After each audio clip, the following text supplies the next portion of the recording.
Setelah semuanya beres, Kusrini melanjutkan untuk menuntaskan hasrat seksualnya yang sempat tertunda.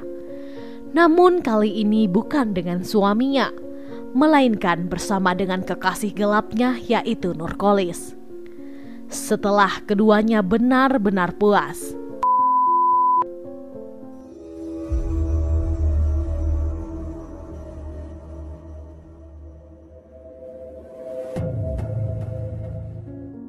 hai semuanya, Assalamualaikum warahmatullahi wabarakatuh. Kembali lagi di YouTube channel saya, Lembaran Cerita. Semoga kabar kalian semua sehat selalu dan pastinya diberi kebahagiaan dalam menjalani hidup. Di video kali ini saya akan membahas tentang sebuah kasus yang terjadi di Indonesia, tepatnya di Yogyakarta. Seperti apa kasusnya? Yuk langsung kita bahas. Seorang pria yang bernama Budiantoro berusia 38 tahun tinggal bersama dengan istrinya yang bernama Kusrini 30 tahun di sebuah rumah yang berlokasi di daerah Banguntapan, Bantul, Yogyakarta. Untuk menghidupi keluarga kecilnya, Budiantoro mempunyai sebuah usaha yang memang sudah dilakoninya sejak lama di bidang alat-alat dapur. Lebih tepatnya adalah wajan penggorengan. Usaha yang dilakoni ini dirintis sejak ia belum menikah dengan istrinya. Ia memulai usaha ini dengan berjualan wajan penggorengan secara berkeliling dari kampung ke kampung dan desa ke desa. Seiring berjalannya waktu, bisnis yang digeluti ini pelan-pelan mulai membuahkan hasil. Usaha dagang wajan keliling ini mulai ramai pelanggan, sehingga ia memutuskan untuk membesarkan usahanya tersebut. Ia mulai mendirikan sebuah pabrik untuk memproduksi wajan penggorengan dengan mereknya sendiri. Dengan berkembangnya usaha tersebut, tentu saja Budiantoro tidak mampu mengerjakan semuanya seorang diri. Ia mulai merekrut beberapa orang karyawan untuk membantu proses produksi di pabrik miliknya. Seiring dengan semakin banyaknya orderan, otomatis Budiantoro juga semakin banyak merekrut karyawan. Salah satunya yakni seorang pria yang bernama Nurcholish. Nurcholish berusia 22 tahun. Merupakan seorang karyawan yang direkrut oleh Budiantoro dan masih memiliki hubungan kekeluargaan yakni saudara sepupu dari Budiantoro itu sendiri. Jauh sebelum Nurcholish bergabung dengan Budiantoro, ia pernah bekerja sebagai seorang buruh harian lepas di Kalimantan Timur. Namun, dikarenakan pendapatan di sana kurang mencukupi sekaligus jauh dari sanak saudara, Nurcholish memutuskan untuk berhenti bekerja dan akhirnya melamar pekerjaan di pabrik milik saudara sepupunya tersebut. Perjalanan karir Nurcholish ini pun tidak main-main. Ia yang awalnya hanyalah pegawai pabrik biasa, lama-kelamaan menjadi salah satu orang kepercayaan dari Budiantoro. Mengingat masa kerjanya di pabrik tersebut sudah memasuki tahun ke-8. Sebagai salah satu orang kepercayaan dari sang bos, tentu saja hubungan di antara Nurcholish dengan keluarga Budiantoro ini nyaris tanpa jarak. Ia bahkan begitu dekat dengan keluarga Budiantoro, termaksud sang istri dari bosnya. Bahkan saking dekatnya, Budiantoro dan istrinya tidak segan-segan untuk mengajak Nurcholish makan malam bersama maupun menginap di rumahnya. Karena seringnya berkunjung ke tempat kediaman Budiantoro tanpa sepengetahuan dari suaminya, benih-benih cinta pun mulai tumbuh di hati Kusrini dengan Nurcholish. Entah siapa yang lebih dulu mulai bermain api, tetapi saat keduanya mulai semakin dekat, Kusrini dan Nurcholish sepakat untuk saling bertukar nomor guna memudahkan komunikasi di antara keduanya. Komunikasi yang dilakukan secara terus-menerus membuat keduanya menjadi semakin lebih dekat. Bahkan Kusrini sering sekali meminta Nurcholish untuk datang ke rumah ketika sang suami sedang tidak berada di rumah. Hubungan cinta terlarang yang dijalin keduanya ini berlangsung cukup lama, tanpa sepengetahuan dari Budiantoro. Sampai suatu ketika, di saat keduanya sedang asik teleponan seperti sepasang kekasih yang sedang dimabuk cinta, Budiantoro tanpa sengaja mendengar suara istrinya yang sedang mengobrol di telepon dengan pembahasan yang menjurus ke arah seksual. Tanpa banyak basa-basi, ia langsung merebut ponsel itu dan benar saja, ia melihat banyak sekali pesan singkat antara sang istri dengan Nurcholish, saudara sepupu sekaligus orang kepercayaannya. Mengetahui perselingkuhan itu tentu saja membuat Budiantoro ini langsung marah besar. Ia kemudian memarahi istrinya. Dilanjutkan dengan mendatangi rumah dari Nurcholish. Di sana Budiantoro sempat mencaci maki Nurcholish terlebih dahulu, sebelum akhirnya memecatnya dengan tegas. Sebelum pergi meninggalkan rumah Nurcholish, Budiantoro sempat berpesan kepadanya, "Jangan sekali-kali lagi kamu datang ke rumah saya. Kalau kamu berani datang, kamu bakalan aku bunuh." Nurcholish yang saat itu merasa tersinggung dengan perlakuan dari Budiantoro, mulai merencanakan sebuah aksi balas dendam kepada mantan bosnya tersebut. Ia mulai melakukan aksi bujuk rayu kepada Kusrini, yang merupakan istri dari Budiantoro, untuk menghabisi suaminya tersebut. Bujuk rayu tersebut dengan iming-iming sebuah janji jika Kusrini mau menghabisi suaminya, Nurcholish berjanji akan segera menikahinya setelah Budiantoro meninggal dunia. Kusrini yang begitu mencintai kekasih gelapnya itu pun tanpa pikir panjang langsung mengiyakan permintaan dari Nurcholish.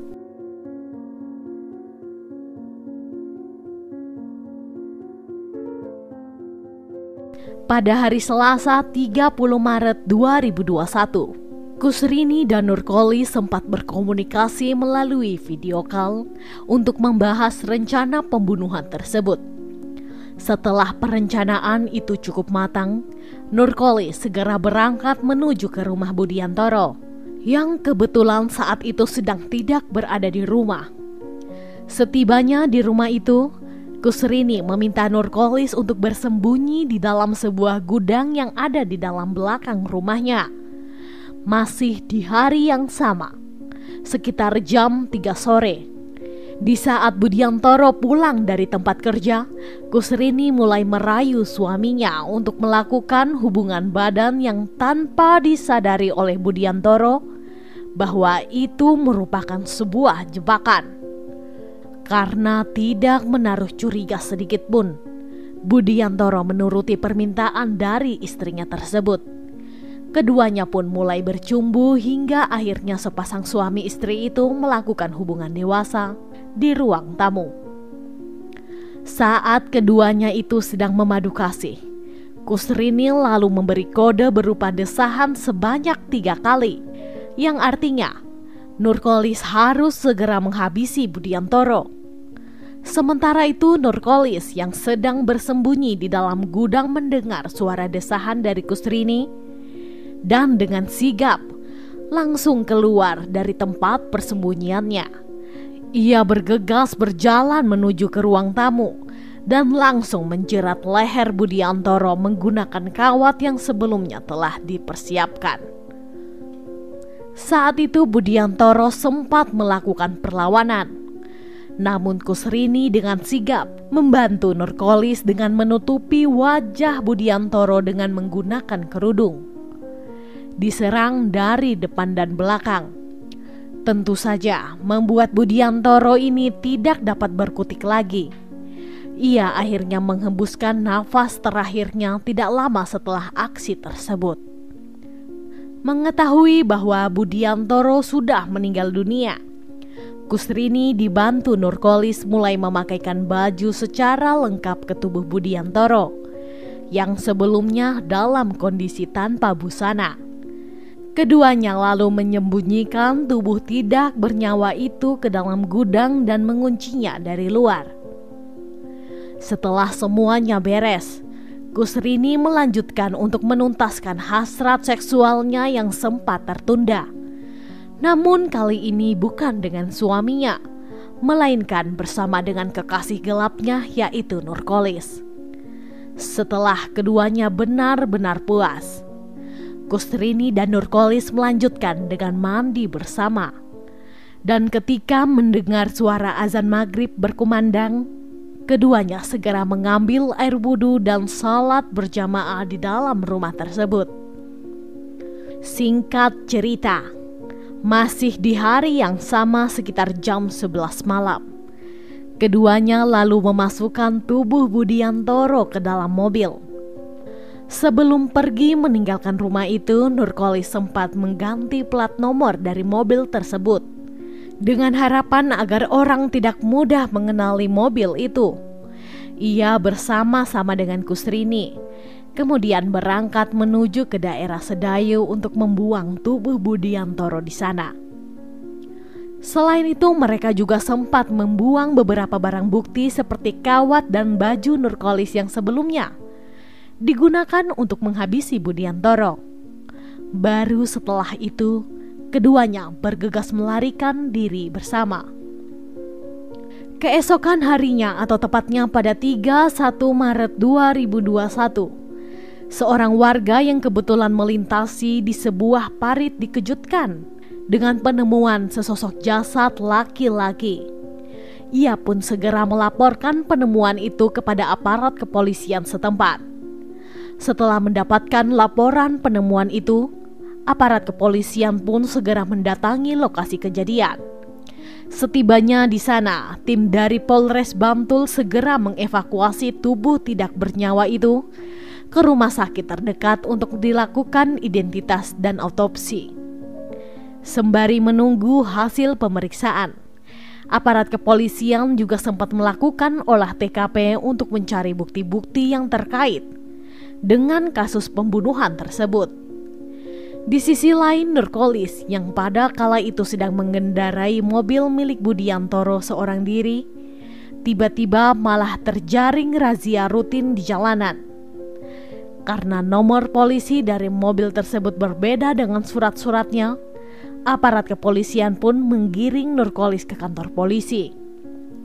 Setelah didesak oleh aparat kepolisian, Nurkolis mengaku bahwa ia baru saja mencuri mobil tersebut di rumah tantenya. Namun pihak berwajib tidak mau percaya dengan keterangan itu begitu saja. Hal itu dikarenakan, menurut pihak kepolisian, Nurkolis terlalu berbelit-belit ketika dimintai untuk membuktikan kebenaran dari ucapannya. Setelah menjalani pemeriksaan selama berjam-jam, akhirnya Nurkolis mengaku bahwa mobil yang dibawanya itu merupakan milik seorang pria yang bernama Budiantoro. Kepada aparat kepolisian, Nurkolis menjelaskan bahwa dirinya bersama dengan Kusrini telah menghabisi Budiantoro yang merupakan suami sah dari kekasihnya itu, dan telah membuang jasadnya di sebuah parit yang berada di daerah Sedayu. Mendengar pengakuan tersebut, aparat kepolisian pun berkoordinasi dengan Polres Bantul untuk mengecek kebenarannya. Dan setelah dilakukan pengecekan, aparat kepolisian dari Polres Bandung tidak perlu repot-repot mencari siapa dalang pembunuhan di balik penemuan jasad tanpa identitas tersebut. Nurkolis kemudian diserahkan ke Satreskrim Polres Bantul oleh pihak kepolisian lalu lintas untuk pemeriksaan lebih lanjut. Di dalam interogasinya, Nurkolis mengaku bahwa dirinya bersama dengan kekasihnya yang merupakan istri dari Budiantoro nekat menghabisi korban karena merasa sakit hati. Ia benar-benar dibuat kesal dengan kata-kata hinaan yang dilontarkan Budiantoro kepadanya, sehingga Nurkolis mulai membujuk Kusrini untuk berkomplot dengan dirinya. Mendengar pengakuan tersebut, tim buzzer dari Polres Bantul segera menjemput Kusrini yang saat itu sedang bersembunyi di rumahnya Atas perbuatannya, keduanya resmi dijadikan tersangka dalam kasus ini. Mereka berdua dijerat dengan pasal 340 KUHP tentang pembunuhan berencana. Sidang untuk kasus ini digelar pertama kali pada September 2021 di Pengadilan Negeri Bantul, Yogyakarta. Majelis Hakim Pengadilan Negeri Bantul akhirnya menjatuhkan vonis hukuman penjara selama 17 tahun terhadap Nurkolis dan Kusrini karena terbukti bersalah secara sah dan meyakinkan telah melakukan tindakan pidana pembunuhan berencana. Vonis tersebut diketahui lebih rendah dibanding tuntutan dari jaksa yang menuntut vonis hukuman penjara selama 18 tahun. Demikian kasus yang bisa saya ceritakan untuk hari ini. Gimana nih menurut pendapat kalian? Silahkan sampaikan pendapat teman-teman di kolom komentar. Dan semoga dengan adanya video ini kita bisa belajar untuk lebih waspada dan selalu berhati-hati dalam menjalani hidup.